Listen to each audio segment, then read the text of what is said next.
Sir ನನ್ನ ಹೆಸರು ಇಮ್ರಾನ್ ಖಾನ್. ನಮ್ಮ ಅಂಗಡಿ ಹೆಸರು ಗ್ರೀನ್ ಶೈನ್.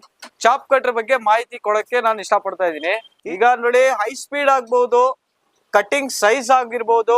ಎಲೆಕ್ಟ್ರಿಕ್ ಬೇಕಂದ್ರೆ ಎಲೆಕ್ಟ್ರಿಕ್ ಸಿಗುತ್ತೆ, ಪೆಟ್ರೋಲ್ ಬೇಕಂದ್ರೆ ಪೆಟ್ರೋಲ್ ಸಿಗುತ್ತೆ. DP ಸ್ವಿಚ್ ಇರೋದ್ರಿಂದ ನಿಮ್ಗೆ ಮಷೀನು ಸೇಫ್ಟಿ ಇರುತ್ತೆ, ಮನೆ ವೈರಿಂಗು, ಮನೆ ಕರೆಂಟ್ ಸೇಫ್ಟಿ ಇರುತ್ತೆ ಸರ್. DP ಸ್ವಿಚ್ ಆನ್ ಮಾಡ್ಕೊಳ್ಳೋಣ. ಈಗ ಫಾರ್ವರ್ಡ್ ಮಾಡ್ತೀನಿ.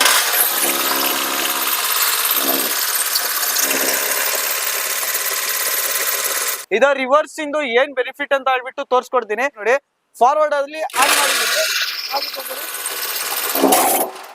ನೋಡಿ, ನಾನೇ ಆಫ್ ಮಾಡಿದೀನಿ. ಈಗ ಏನಾಯ್ತು, ಇದು ಜಾಮ್ ಆಯ್ತು. ಆ ಸಿಚುವೇಶನ್ ಅಲ್ಲಿ ಇದೆ. ಇದು ಸಿಂಪಲ್ ಆಗಿ ನೋಡಿ ಯಾವ ತರ ರಿಲೀಸ್ ಮಾಡಬಹುದು ಅಂತ ಹೇಳ್ಬಿಟ್ಟು. ಇಲ್ಲಿ ನೋಡಿ, ಸುಮ್ನೆ ನೋಡಿ, ರಿವರ್ಸ್ ಆನ್ ಮಾಡ್ಕೊಂಡು ಈಗ ಮತ್ತೆ ಫುಲ್ಲು ಸಹ ನಿಮ್ಗೆ ಕ್ಲೀನ್ ಆಗಿ ಕಟಿಂಗ್ ಬಂದಿದೆ ನೋಡಿ ಸರ್. ಒಂದ್ ಎಲೆನೂ ಬಿಟ್ಕೊಟ್ಟಿಲ್ಲ.